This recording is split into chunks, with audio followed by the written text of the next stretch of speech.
9, j'en ai fait 9 ou pas? Ouais, j'ai compté, ouais. Ah, ok. Je crois que j'en ai fait 9. Et de base, j'en fais 9, mais avec 5 kilos de moins. Ça veut dire que la surcharge progressive, elle commence à se mettre en place petit à petit. Ça veut donc dire que j'ai pris du muscle parce que le mouvement, je le fais exactement de la même manière que je le faisais il y a un mois. Donc, positif. J'ai pris de l'eau de pec, ça veut dire. Voilà. T'as du mal à aller... Ouais. Une.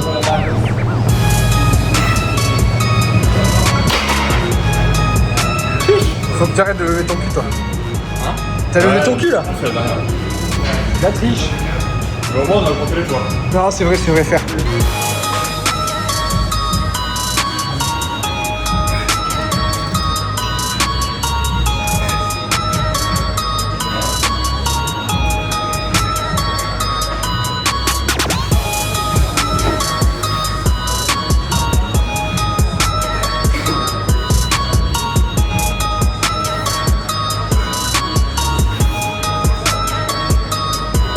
Allez, allez.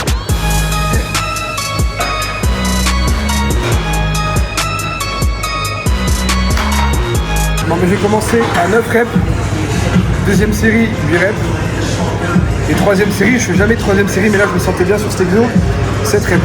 Preuve que je vais à l'échec sur toutes les séries, et que tu n'es pas en capacité de mettre la même énergie sur toutes les séries pendant 4 séries. C'est pour ça que je dis les gars, faites 2 séries. 2 grosses séries, faites pas des séries.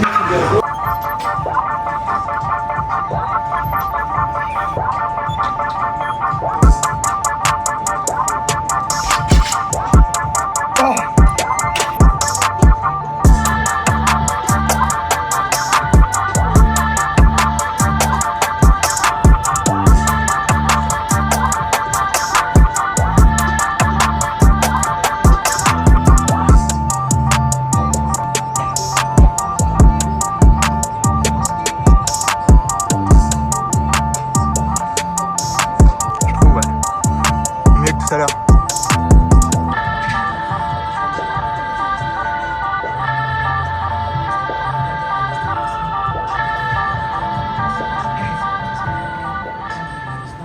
Bon, les gars, c'était une bonne séance. Je suis content parce que je vois Maxime qui commence vraiment à progresser et qui commence à comprendre un petit peu les étapes à suivre, etc. pour vraiment prendre du muscle parce que du coup, je lui montre moi ce que je sais et tous les tips que je pourrais lui donner. Et en fait, voir ça dans la vraie vie, c'est quand même ce qui est très stylé. En fait, c'est du coaching indirect parce que je le coach pas. Mais comme il s'entraîne tout le temps avec moi et que je le corrige sur certaines choses qui fait mal et je lui donne des conseils sur ce qu'il pourrait mieux faire, au final, je vois vraiment la différence. C'est très stylé. Là, je vais manger. J'étais dans le taxi.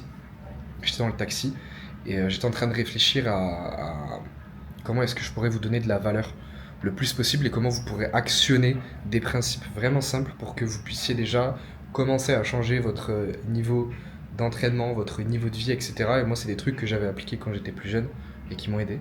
Donc, je vais aller manger tranquillement. Je vais prendre une petite douche, je vais enlever ces débardeurs qui puent et je vais me poser et puis je vais discuter un petit peu avec vous. Je pense que ça peut vous aider. Je vais me poser voilà, une trentaine de minutes et je vais vous dire absolument tous les principes les plus importants. Voilà, parce que je vois beaucoup de mecs qui font n'importe quoi dans la vraie vie et je suppose que vous qui regardez cette vidéo, vous faites peut-être la même chose et ça c'est un vrai problème. Donc si moi je peux vous aider, je le fais. Voilà, je vais manger tranquillement 170 grammes de pâtes avec 250 grammes de viande hachée et let's go. Ok les gars, bon du coup j'ai fini de manger, j'étais avec Maxime à la salle et bon comme je vous l'ai dit, je le vois progresser vraiment de jour en jour, ça me fait plaisir. Les perfs elles augmentent, il se sent mieux, etc. Bon ça c'est génial.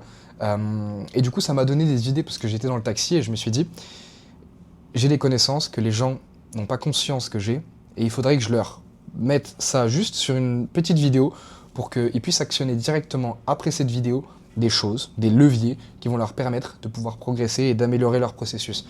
Parce que c'est des choses que moi je connais parce que j'ai fait ces erreurs-là et parce que j'ai fait tout l'inverse. Donc j'aurais aimé qu'il y ait quelqu'un, 4 ans, 5 ans plus tôt, qui me dise « Mike, ok, il faut que tu mettes ça en place et ça en place et ça en place pour que tu améliores ta structure de vie. » Mais avant de commencer, j'ai mis un lien, première ligne de description. Je vous laisse y répondre. C'est pour toutes les personnes qui sont réellement motivées et qui veulent potentiellement utiliser leur physique en levier de vie. Donc je vais regarder personnellement toutes les réponses à ce formulaire. Et si jamais ton profil y correspond, que tu es réellement motivé, je t'enverrai un message sur WhatsApp et puis on verra ce qu'on peut faire ensemble. Bref, on commence avec le début de la vidéo. Je vais vous donner des principes que vous allez pouvoir actionner dès la fin de cette vidéo qui vont vous permettre de pouvoir améliorer votre entraînement, votre qualité de vie, votre motivation, etc. Sur un aspect beaucoup plus global que uniquement la partie muscu. Parce que la muscu, il y a l'entraînement, il y a la nutrition et il y a d'autres points. Donc je vais vous donner, moi, les conseils que j'aurais aimé avoir quand j'étais beaucoup plus jeune. Sachez que tous les principes que je vais vous donner dans la vidéo vont monter crescendo en termes d'importance. Donc pense bien à rester jusqu'à la fin de la vidéo. Le dernier, il va être assez surprenant, mais ça a énormément joué pour moi. C'est un sujet qui est assez tabou, mais j'ose en parler parce que j'ai juste envie de vous donner les meilleurs conseils possibles. Le premier point, les gars, sur l'entraînement, c'est la tension mécanique. C'est lorsque tu effectues un exercice, tu dois mettre une tension sur ton muscle. Par quel levier? Par le levier de l'étirement et de la contraction, mais aussi par la charge. Donc, un bon exercice qui est fait correctement avec du coup une belle exécution et une charge qui te correspond et qui te permet d'être à l'échec ou très proche de l'échec, c'est ça qu'il faut faire. Et je vois beaucoup de personnes, dont Maxime, dont des gars à moi avec qui je m'entraîne, et ils ne comprenaient pas. Ils n'arrivaient pas à comprendre pourquoi, Mike, tu fais 2 séries, mais ces 2 séries-là, tu les pousses à l'échec, moi, j'y arrive pas. Et du coup, je leur ai expliqué le processus. Pourquoi je préfère faire 2 séries plutôt que 4, et pourquoi sur toute ma séance, il y a uniquement 6 à 8 séries, et pas beaucoup plus. Et je vais vous expliquer pourquoi. Le plus important quand tu t'entraînes, il faut vraiment que tu te mettes ça dans la tête, c'est que chaque série doit être importante, chaque série doit être effective. Et si tu t'amuses à faire 4 séries avec 5 exercices, il n'y aura pas toutes tes séries qui vont être efficaces, et tu vas perdre du temps.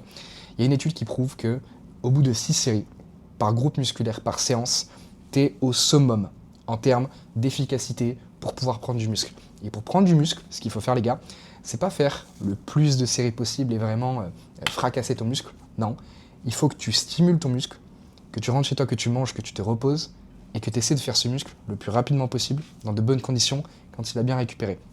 Je vais vous expliquer comment bien récupérer, etc. Mais le plus important, ça va être du coup la tension mécanique. Focus-toi sur le fait d'avoir un exercice qui est fait correctement avec un bon étirement et une bonne contraction.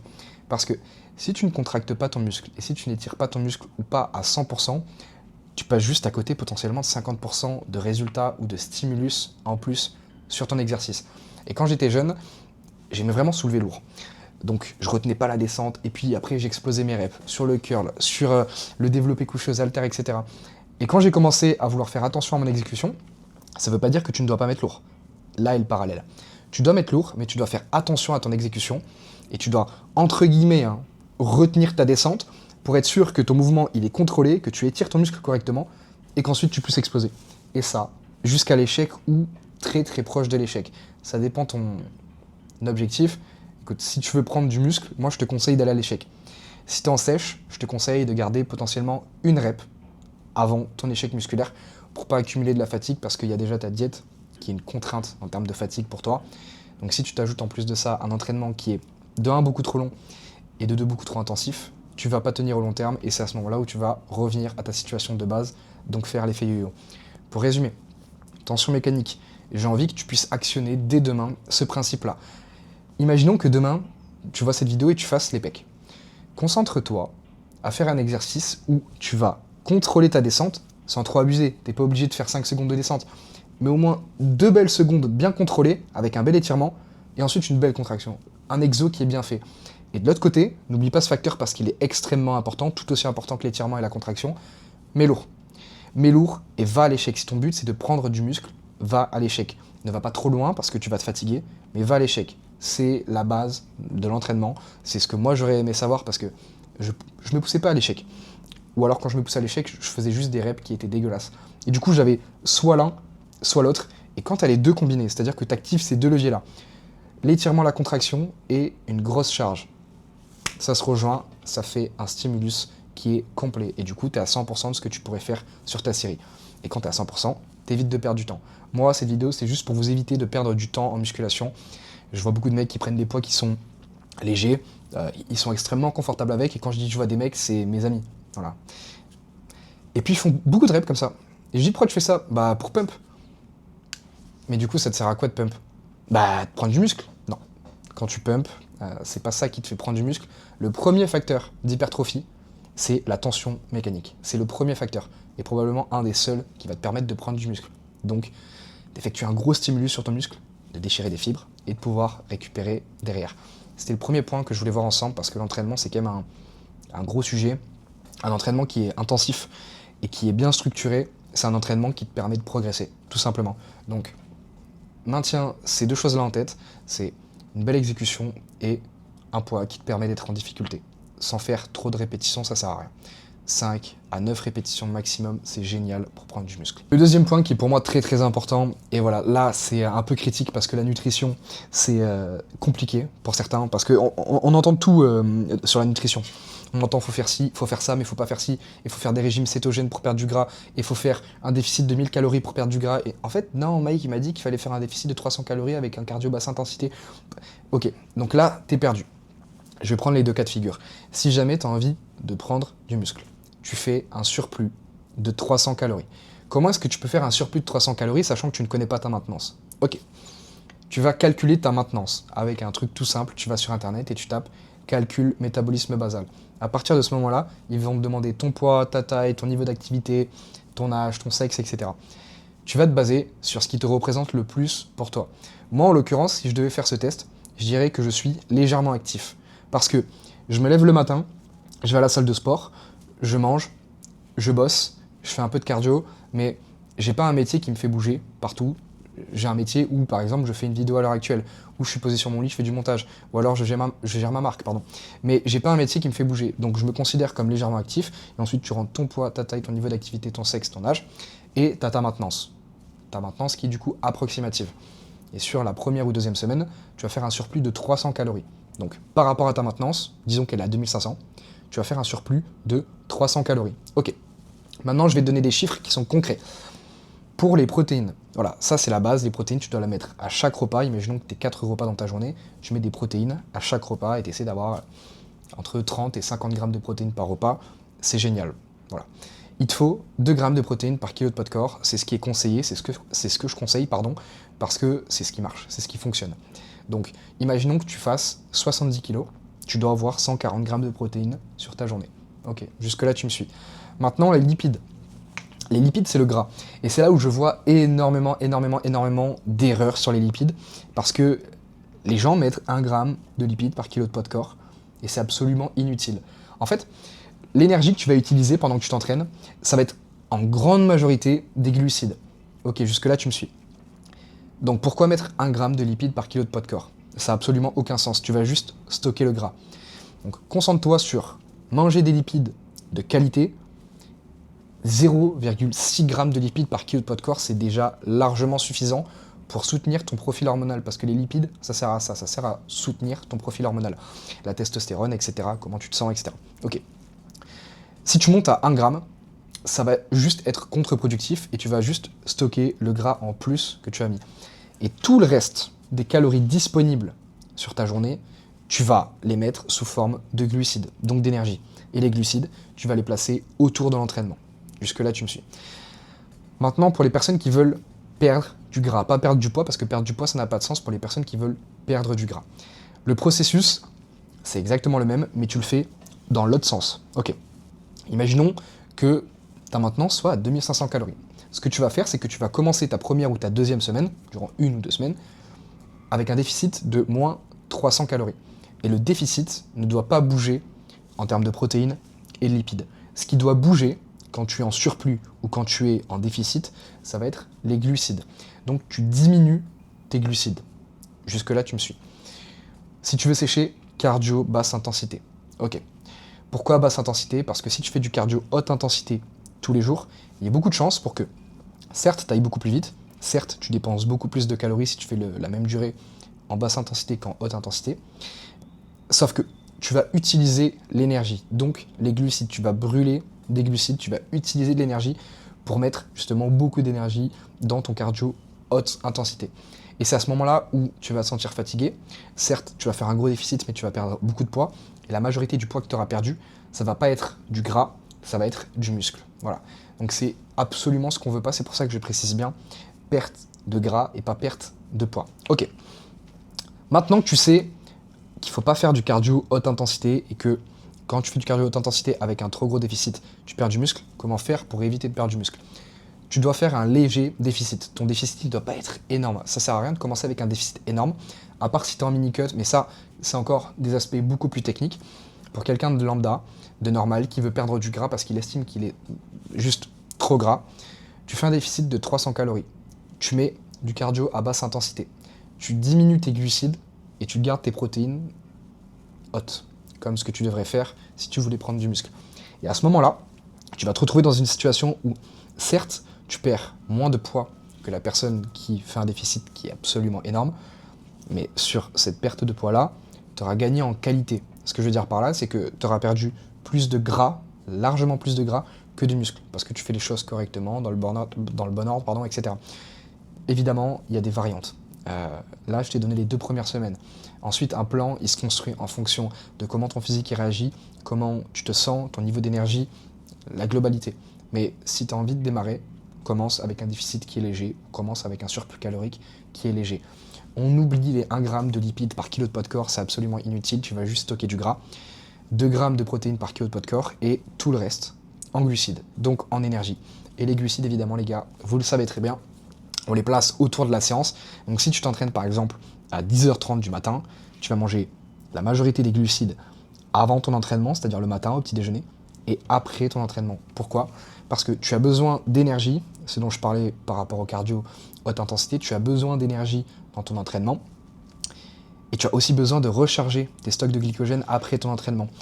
Pour faire un exemple tout bête, et pour que tu comprennes, c'est comme si dans ton muscle, tu avais une réserve, un réservoir, comme un réservoir d'élixir dans Clash Royale. Ok.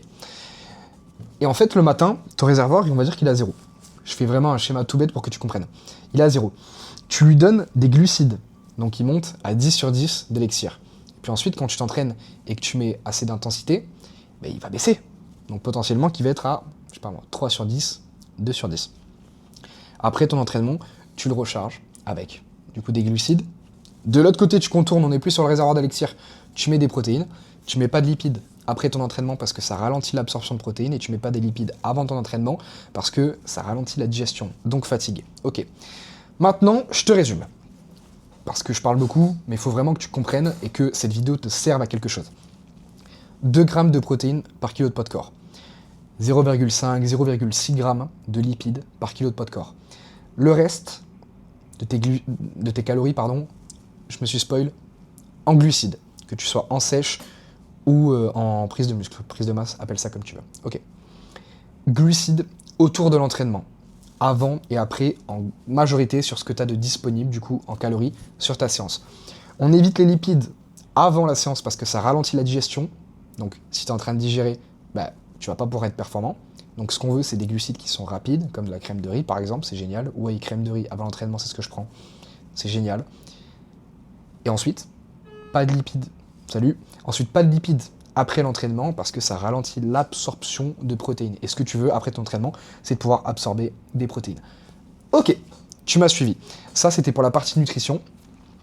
J'ai donné vraiment les principes. C'est des principes. Je te dis pas comment faire. Je te dis quoi faire. Voilà. Après, le comment, évidemment, ça prend plus de temps, plus d'expertise. Ça dépend de toi. Je peux pas te dire là, tu dois faire ci, ça. Si je connais pas, du coup, ton physique, ton niveau d'activité, ton train de vie, tes habitudes, etc. C'est beaucoup plus compliqué pour moi de pouvoir te donner des conseils précis. Mais en tout cas, je peux te donner les principes que tu peux commencer à actionner pour commencer à progresser juste après cette vidéo.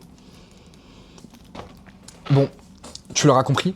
Là, je te donne des principes, mais si tu as vraiment envie de progresser, si tu as vraiment envie d'avoir un plan qui est structuré par rapport à tes habitudes de vie, par rapport à ta génétique, par rapport à tout ce qu'on doit prendre en compte pour créer un programme et permettre de faire progresser quelqu'un, comme je t'ai dit, tu as le premier lien en description. Voilà.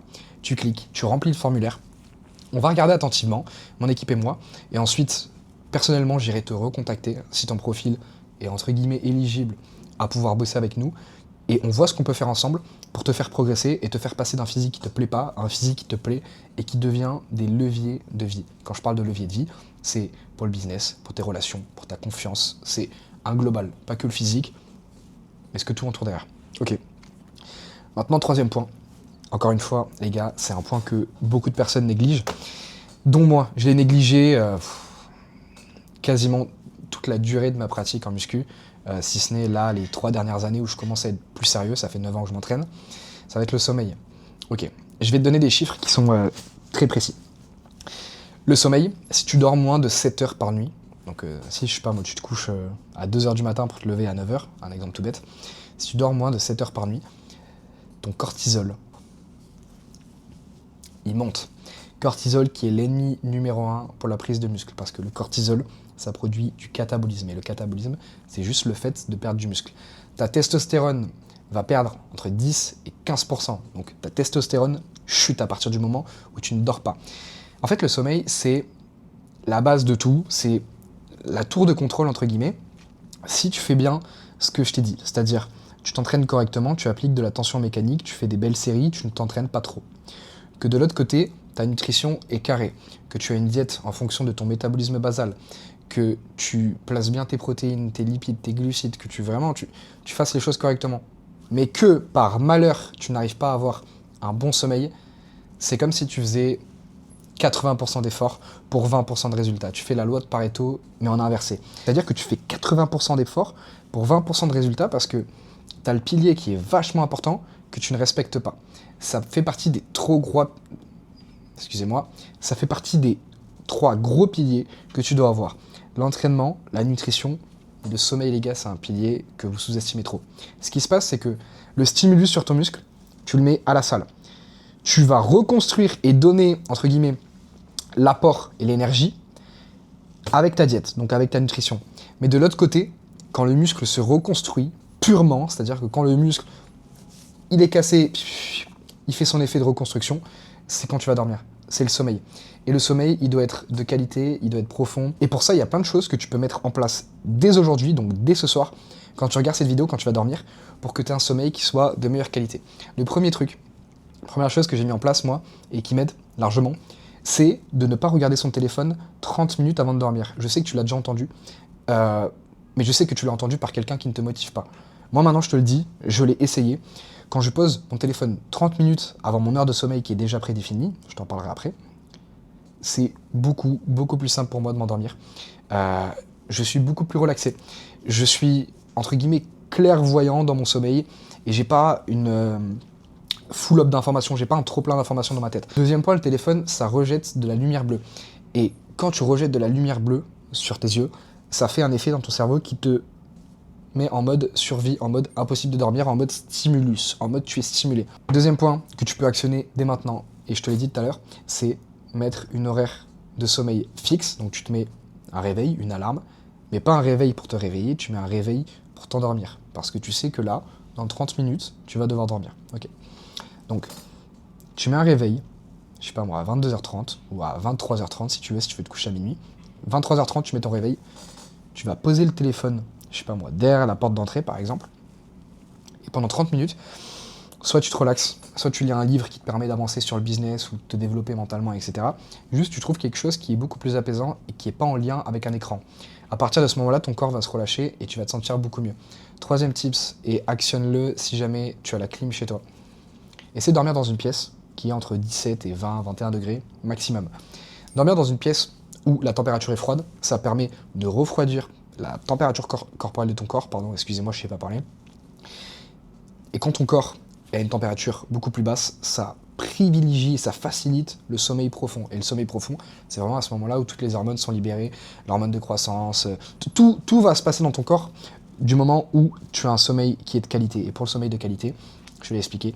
Téléphone, on l'enlève 30 minutes avant, c'est la base. Couche-toi à des horaires qui sont stables et essaie d'avoir une chambre qui est entre guillemets froide. Tu t'es jamais posé la question de pourquoi, quand la chambre elle est froide et que je mets ma couette, je m'endors beaucoup plus facilement et je me sens beaucoup mieux. Tout simplement parce que ton corps est à une température plus basse que d'habitude et donc a beaucoup plus de facilité à avoir un sommeil profond. Et à ce moment-là, tu te sens beaucoup mieux, plus facile de dormir et quand tu te lèves, tu es plein d'énergie. Ok, maintenant les gars, et là, ça va être un sujet qui est assez tabou, mais moi, j'ai pas peur de parler de sujet tabou parce que ce sujet-là m'a fait passer un cap. Ce sujet-là, c'est la masturbation, les amis. Arrêtez de vous masturber trop, tous les jours, etc. Et je vais vous expliquer pourquoi. Je pense que tu t'en doutes, la masturbation, c'est pas le meilleur truc à mettre en place tous les jours en termes d'habitude dans ta vie, mais il faut qu'il y ait quelqu'un qui te le dise. Moi, je suis pas là pour te faire la morale ou je suis pas là pour... voilà. Je suis là pour te donner des conseils parce que j'ai déjà vécu ça, parce que je sais ce que c'est. Donc, la masturbation, les amis, c'est quelque chose qui, dans ton cerveau, va jouer un rôle ultra négatif. Tu as accès à un plaisir instantané, comme ça. Bam.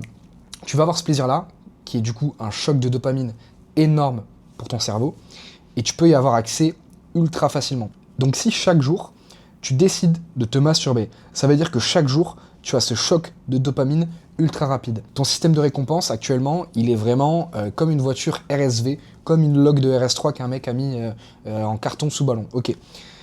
Là, tu n'as plus de système de récompense parce que ton cerveau a l'habitude d'avoir de la dopamine ultra rapidement, tout simplement parce que tous les soirs, tu décides d'aller te branler et d'aller regarder des films de cul. Moi, j'ai déjà fait des tests. J'ai déjà fait des périodes de 2 à 3 semaines quand vraiment je suis pur et je m'abstiens et je fais rien. Tu as beaucoup plus d'énergie.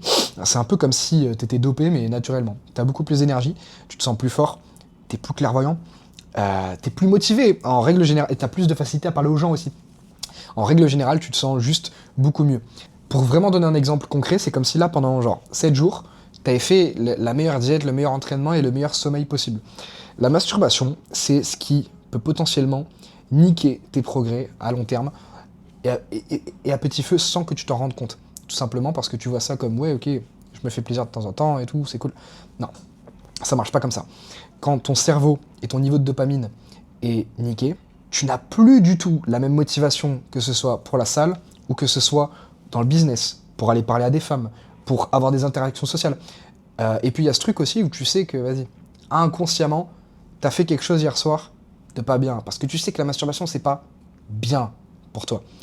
Et mentalement, quand tu arrêtes de faire ça, tu te sens juste beaucoup plus clairvoyant, ce dont je te parlais tout à l'heure. Aussi, quand tu diminues le fait de te masturber, qu'est-ce qui va se passer? Tu auras une meilleure estime de toi. Parce que tu es capable, entre guillemets, de pouvoir contrôler tes pulsions, qui arrivent comme ça, soudainement. Et donc, de 1, ça devient plus une habitude, ce qui fait que ton cerveau, il permet de pouvoir se réhabituer à un système qui est normal, parce que c'est pas normal d'avoir de la dopamine comme ça. Donc, si tu ralentis, ton cerveau s'habitue de mieux en mieux à avoir un système qui est normal, à ne plus avoir de dopamine comme ça instantanément. Et toi, de l'autre côté, tu vas te sentir beaucoup plus pur, beaucoup mieux mentalement parce que tu sais que tu arrives à maîtriser une pulsion que tu as depuis et des habitudes que tu as depuis pas mal de temps, probablement des années. L'estime de toi, tu vas te sentir beaucoup mieux quand tu vas arrêter de faire quelque chose que tu sais néfaste pour toi et que tu coupes ces habitudes-là. Tu vas te sentir mieux. Pour ton cerveau, ça va permettre de reset totalement ton cerveau et qu'il ait plus cette habitude d'avoir de la dopamine ultra facilement. C'est pas ça la vraie vie. Si à 100 ans, les mecs, ils avaient beaucoup plus de testostérone que maintenant. Il me semble que la testostérone a chuté de plus de 50%, si je dis pas de bêtises. J'irai vérifier, je vous mettrai les liens exacts. Mais à votre avis, pourquoi les mecs, il y a 100 ans, avaient beaucoup plus de testostérone que maintenant? Tout simplement parce qu'il y avait beaucoup moins d'aliments transformés, certes, mais il n'y avait surtout pas de porno. Il n'y avait pas d'accès aussi facile à du sexe. Là, clairement, en 2 clics, tu peux voir un mec et une meuf baiser. Pour te dire qu'il y a 100 ans, en fait, les mecs, ils allaient pas sur Pornhub, tu vois. Les mecs, il y a 100 ans, s'ils voulaient avoir une relation, ils allaient parler à une femme. Tu vois ce que je veux dire? Une femme lui plaît, il va lui parler. Donc il y a quoi? Il y a un effort pour avoir quoi? Une récompense. Donc sa dopamine, elle est correcte parce qu'il éprouve de la dopamine après un effort. Et ça, c'est le sens logique du fait d'avoir de la dopamine. Avoir de la dopamine aussi facile comme ça, que ce soit avec la masturbation, que ce soit avec les puffs, que ce soit avec les notifications, le scroll, ça va juste faire baisser ta testo. Ça va baisser ta capacité à être concentré. Lorsque tu scrolles, tu as des informations toute la journée, des informations qui plus est sont inutiles. D'un coup, tu regardes le live de Amine qui dit ouais, ben les gars, j'ai gagné 500K. Et de l'autre côté, tu vois les mondes de GMK. Et de l'autre côté, tu vois Polska qui raconte son histoire avec Nehru. Mec, calme la masturbation, calme aussi le scroll. Le scroll, ça va te tuer. Ça tue les gens à petit feu sans même t'en rendre compte. Essaie d'avoir de la nourriture qui est saine, de la nourriture qui n'est pas transformée. Si la nourriture n'existait pas il y a 500 ans, qui se produit n'existait pas il y a 500 ans, ne le mange pas tout simplement, ou évite de le manger le plus possible. Tous ces facteurs-là vont pouvoir te faire augmenter ta testo et te sentir juste beaucoup mieux. C'était les 4 principes que je voulais vraiment vous dire. Et le dernier était pour moi quand même très important.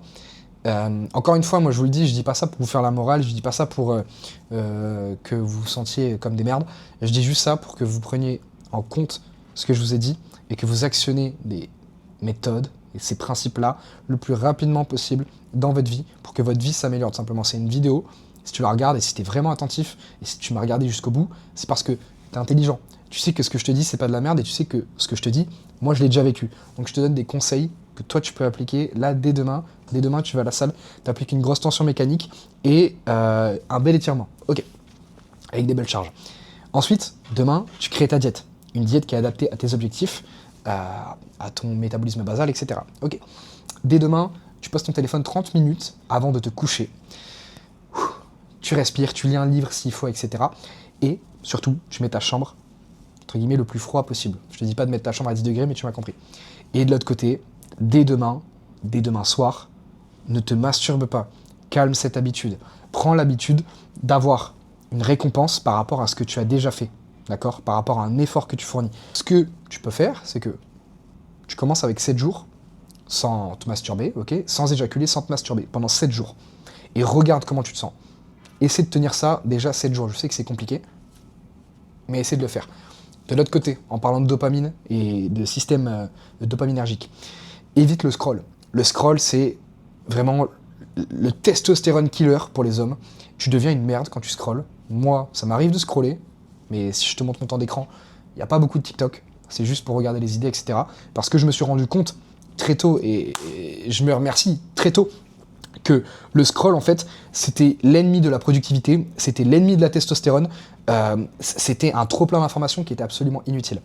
Donc, si jamais tu as envie de mettre ces principes-là en place, je te laisse le faire, je te laisse m'envoyer un message dans une semaine pour me dire comment est-ce que tu te sens. Mon Instagram, c'est @MikeRLG, c'est mon Instagram principal. Et si jamais, toi qui es là sur cette vidéo, qui m'a regardé pendant potentiellement 20-30 minutes et qui a écouté ce que j'ai dit, mets ça en place. Si jamais tu veux progresser physiquement et tu veux que je t'aide et que je t'accompagne à avoir ton meilleur physique le plus rapidement possible, tu as, comme je t'ai dit, le premier lien en description. Tu remplis le formulaire et ensuite, moi ou mon équipe, on ira te recontacter si le profil correspond et si tu es assez motivé. Si jamais vous voulez que je continue à faire des vidéos de ce genre, des vidéos où je vous donne de la valeur gratuitement, je vous demande juste un truc, c'est de liker cette vidéo et de vous abonner. Parce que ça va être le seul moyen de me soutenir et de montrer l'intérêt que vous avez à ce genre de vidéo. Et puis, je vous souhaite une très belle journée. J'espère que vous allez mettre ces principes en place et que ça va vous permettre de passer un cap dans votre vie. Voilà. Bonne journée les gars, et n'oubliez pas, la vraie vie commence quand tu as un physique sec et musclé. Ciao, ciao.